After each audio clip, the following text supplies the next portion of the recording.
Бусдын нүдэнд тогмод харагдах зүйлс түүний үед мөнгө хүний сайхан боломж гэсэн. Тэр хайж гаргаж ирэх шүднөөний ярьсан дээр хөнгөлтийн купоны туслан авлаа. Дараа нь цуглуулсан бүх купоноо аваад супермаркет руу явж хүссэн бүхэл зүйлээ худалдан авлаа. Нийт үнэ нь $5,000 болов. Түүний өнөө хөнгөлтийн купоноо гаргаж ирэх хараад бодлогч бүр гахав. Ингээд купоныг 2 цагийн турш тасралтгүй шуудлаа. Уучлаарай одоо хөлөөлөгч гэлээ. Зүгээр жийл 2 тавьж болно. Сүүлдээ дэлгүүр хүртэл түнд $3 хариулж өгөх болов. Хэрэг үнгүй зүйл авах хурлаа мэдээгүй Мишель гарцаагүй хамгийн дээд түвшинд хүргэв. Илүү олон купон цуглуулгын тулд тэр маш хямдаар их хэмжээний сонин худалдан аван тэдгээрээс купонуудыг нэг бүрчлэн хадилж авдаг байв. Чулууг хэлэхэд тэрээр нөхөр байшин хоёроос бусад бүх зүйлсээ купоноор авсан гэхэд хэлцдэггүй. Нэгэн өдөр Мишель шинээр авсан өглөөний хоолой задлаад үзтэл аль хэдийн хугацаанд үлсэн байсныг анзаарчихв. Тэр дорны интернетээр гомдол мэдүүлж чанармуудаа бүтээгдэхүүн гэцэрэг муулсан сэтгэл бичиж ирэх. Гайхмаар нь тэр өдөртөө л уучлалсан хэтэл бүлээн ав. Нэмээд үнгүй ажлаа купон дагалдаж ирсэн байлаа. Тэр шууд л дэлгүүрт очиж бүтээгдэхүүнээр солиод авчихв. Худалдагч үүнийг хараад эсвэлгүй дуулдлаа.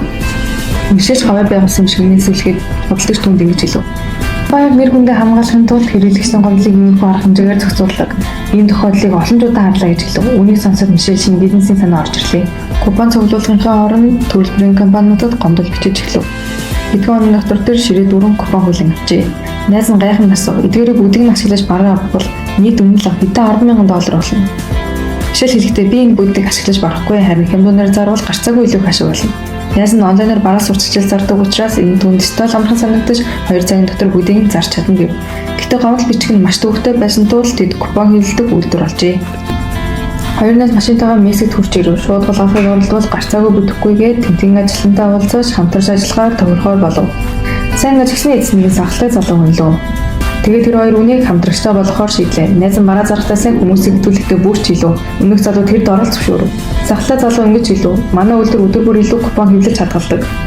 Юмыг аль мэдгүйгээд нөөцлөдөг. Хэрэглэгтэйг компаниудыг шууд л шатаацдаг. Хэдэн мянган ширхэг алгуулдаг гэхэд хэн ч анзаарах. Сахалтай залууд үүнээс хэдийг авах нь стал төвөггүй ажил. Дараа нь шуудангаар Мишель рүү илгээх болов. Бодлого Мишель өдөр бүр шуудан хүлээн авч эхэллээ. Мэдээж хайрцаг дотор нь дүүрэн купонууд байлаа. Зөвхөн онлайнаар зарах нь хангалтгүй санагдаж тэд хагас үнээр купон борлуулах вебсайт нийлээ. Бодлого түүний найз алдартай борлуулагч болд вебсайтын борлуулалт нь төсөөлсөн самаагүй өндөр байлаа. Шүмдэл болтолтой захиалгын бараагаа шуудангаар илгээж бодлого супермаркетуудын үйлчлүүлэгч бараг мөнгө төлөхөө больжээ. Ийхүү тэдний баяжсан жинхэнэ утгаараа эхэлсэн юм.